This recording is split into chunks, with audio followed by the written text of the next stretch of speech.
ang batas ngayon, simula na nag-umpisa ang election period, ay ang COMELEC, si Chairman George Garcia. So ako, nag-aapela ako kay Chairman Garcia, yun naman reasonable at patas, na sana tingnan niya itong AKAP. Kasi panloloko na yun nangyayari eh.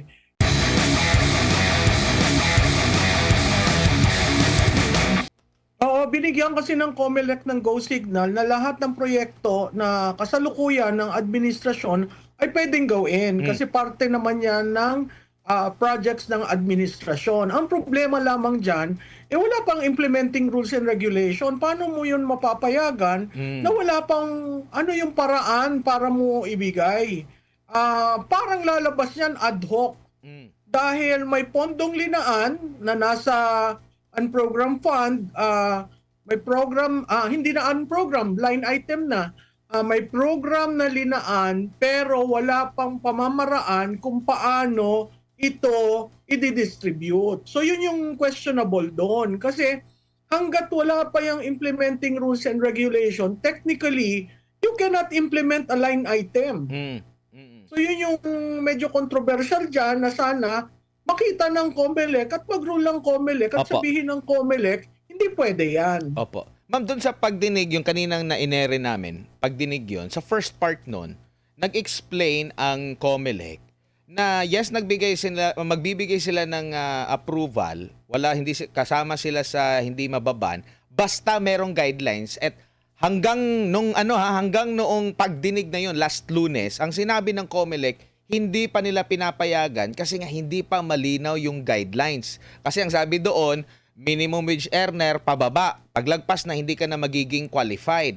Ang tanong nga doon, ano bang basehan ninyo na minimum wage earner sa PSA, sa NEDA ba? Makikita ba yan sa tawag nito, yung ID natin? Wala naman. Wala din silang listahan kung sino-sino yung mga minimum wage earner. Kaya ang sinabi ni Mayor Magalong, umaabot sa punto na 2 beses na sila nakakatanggap ng ayuda kasi walang proper na database.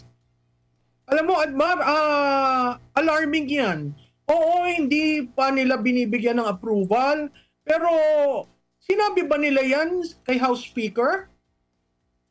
Kasi itong impeachment na kasalukuyang inaprubahan, bahagi dyan ang pagbibigay ng AKAP sa bawat miyembro. So, hindi ko alam kung nag-uusap-usap ang gobyerno, oo, constitutional body ang COMELEC. Pero ang batas ngayon, simula na nag-umpisa ang election period, ay ang COMELEC, si Chairman George Garcia. So ako, nag-aapela ako kay Chairman Garcia, yun naman reasonable at patas, na sana tingnan niya itong AKAP. Kasi panloloko na yun nangyayari eh. Sinasabi nila they will not allow it until the implementing rules and regulations are presented, and that will take time. Because part of that IRR is to have it published, whether in the official gazette or in the national broadsheet, kailangan mag-undergo ng publication. Ngayon, kung nag-dispense ka ng pondo na wala yan, anong tawag mo doon? Opo. Bago lang si Master Jedea, ma'am. Isa din sa na-suggest doon, yung sa publiko, sino-sino yung mga beneficiary at kung magkano yung kanilang matatanggap. Kasi nung una, sabi ni Mayor Magalong, kaya pala hindi nila isinasa publiko ito, binibigay sa amin. Kasi malalaman doon kung sino yung mga nakatanggap na maaring hindi dapat mag-qualify na matanggap. Pero part yung transparency. Ano pong masasabi nyo rito? Data privacy agad yung ano? Alam mo, Admar, kita mo yan eh. It's a national project that is being done at the local level na hindi alam ng local officials. Napakahirap niyan kasi pwede mong ibigay sa hindi karapat-dapat. Una. Pangalawa, pwede mong bukulan ang pondo. Kasi nakita natin dun sa pagbibigay last year, di ba iba-iba ang presyo? Iba-iba ang dinidistribute na AKAP. May isang ang alin na nagsabi, ako'y beneficiary ng AKAP, pero ang balita ko 10,000 o 5,000, ang nakuha lang niya 1,000. Wow. So, ang pangatlong problema dyan, sinong database? Kasi Kasi kung hindi mo kasama ang local government, may problema ka dyan dahil kung sino-sino lang yan. Magiging source of campaign operations. Yes. 'Di ba? Pwede mong ibigay dun sa mga barangay na may problema ka o sa mga barangay na supporters mo. Napakalaking problema niyan. And alam natin na ang nangyayari nga ngayon yung mga gustong mag-vote operation ang aga-aga kaya kung mapupuna mo wala halos kumikilos. Kasi dalawang bagay, tuloy ba ang eleksyon? Una, pangalawa, mabibigyan ba kami ng ayuda? Kasi clearly, ang bababang pera para sa May 2025 election ay manggagaling dyan. Nako. Sir Judea.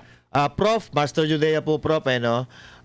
Mayroon po ba tayong magiging solusyon dito? Katulad po nitong BICAM committee report na may blanco, inakyat po ito sa Korte Suprema.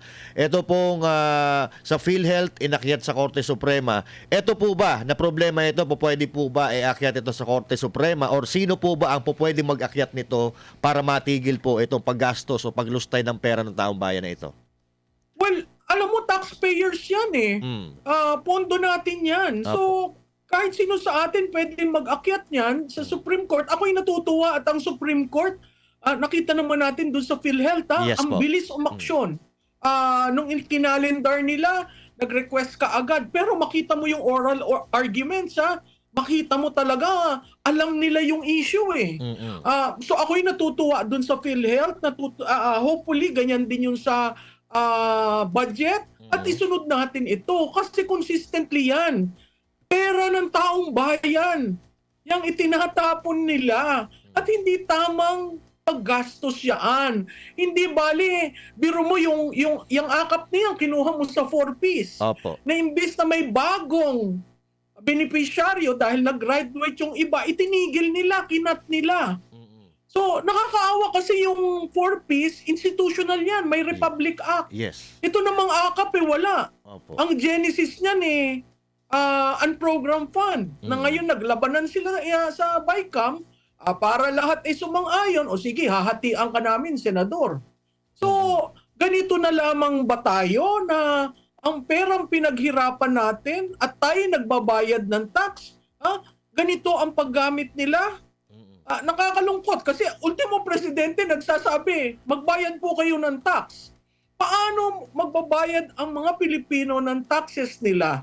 Na nakikita mo, ang grabe ang kanilang paglustay sa pera ng taong bayan. Yun ang nakakalungkot, Master Judea. Opo.